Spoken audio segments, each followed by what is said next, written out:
মানুষের সুখ শান্তি সমৃদ্ধ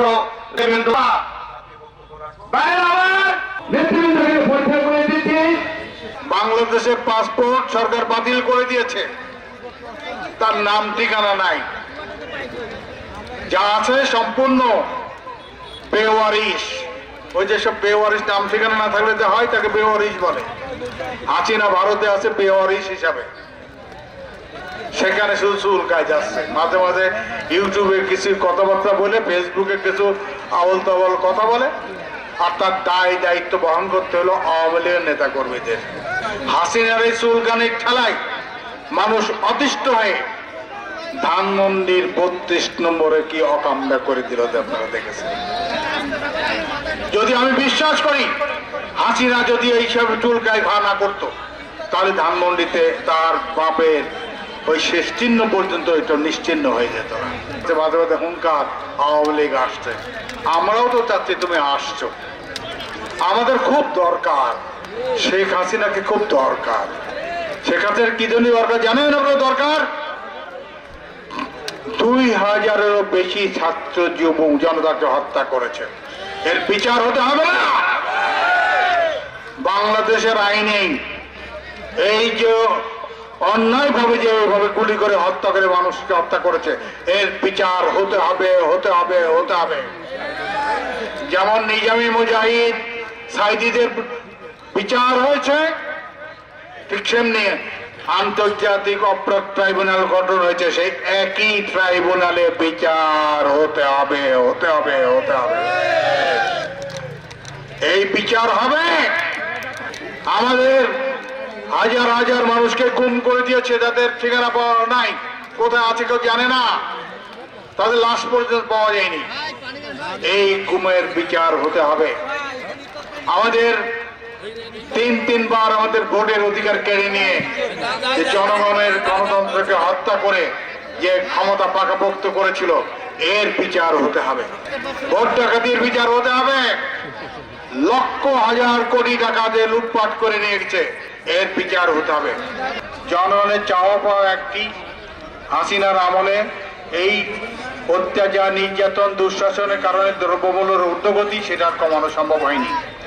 এই সরকার ক্ষমতা আসার পর মানুষের প্রত্যাশা দ্রব্যমূল্য কমানো হবে, মানুষের সহনশীলতার মধ্যে আসবে। এখনো পর্যন্ত দ্রব্যমূল্য সহনশীলতার মধ্যে আসেনি। এই দ্রব্যমূল্যকে সহনশীলতায় নিয়ে আসতে হলে একটি গণতান্ত্রিক সরকার দরকার।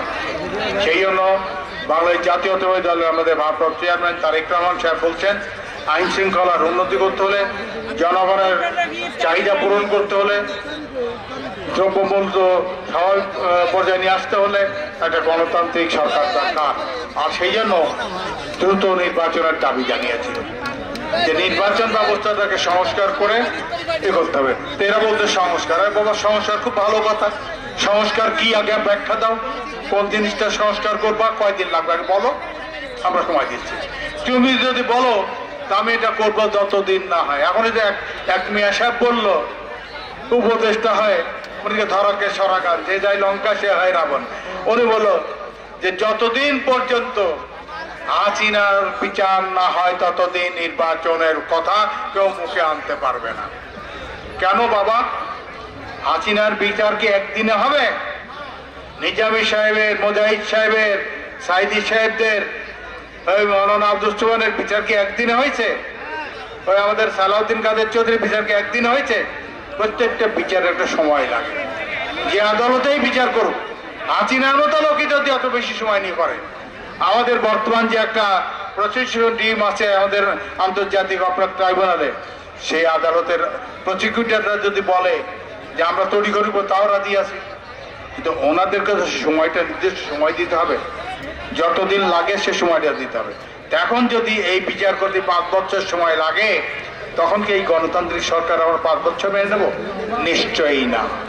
জনগণের নাবিশ্বাস উঠেছে, আইন শৃঙ্খলার অবনতি হয়েছে, জনগণের স্বাধীনতা নাই, বাক স্বাধীনতাও অনেকটা এখন আবার খর্ব করা হচ্ছে, পত্রপত্রিকা নিয়ন্ত্রণ করা হচ্ছে, সব কথা বলতে দেওয়া যাচ্ছে না। রাতের অন্ধকারে দেখা যাচ্ছে আইন শৃঙ্খলা কেউ হাতে তুলে নিচ্ছে, এই অবস্থা হতে দেওয়া যায় না। হাসিনা অপরাধ যেটা করেছে, আমরা সেই একই অপরাধ আমরা করতে পারি না। আমরা আইনের শাসন প্রতিষ্ঠা করতে চাই, আলাপ আলোচনার মাধ্যমে গণতান্ত্রিক পদ্ধতিতে সব সমস্যার সমাধান করতে চাই। এই জন্য নির্বাচন। আমরা তাই বলি যে কি সংস্কারটা হবে আগে সামনে দাও, রোডম্যাপ দাও, সেই সংস্কার কতদিন সময় লাগবে আমাদের বলো, আর সেই অনুপাতে নির্ধারণ করো কবে নির্বাচন হবে। এই অবস্থার পরিবর্তন করতে হলে জনগণের সমস্ত চাওয়া পাওয়া পূরণ করতে হলে অবিলম্বে নির্বাচনের ব্যবস্থা করতে হবে। আর সেই নির্বাচনের আয়োজন করার জন্য এবং অবশ্যই সুষ্ঠু অবাধ নির্বাচন, হাসিনার মার্কে নির্বাচন নয়, 14 সালের নির্বাচন নয়, 18 সালের নির্বাচন নয়, 24 সালের মাওবাহিক নিয়ে নির্বাচন নয়।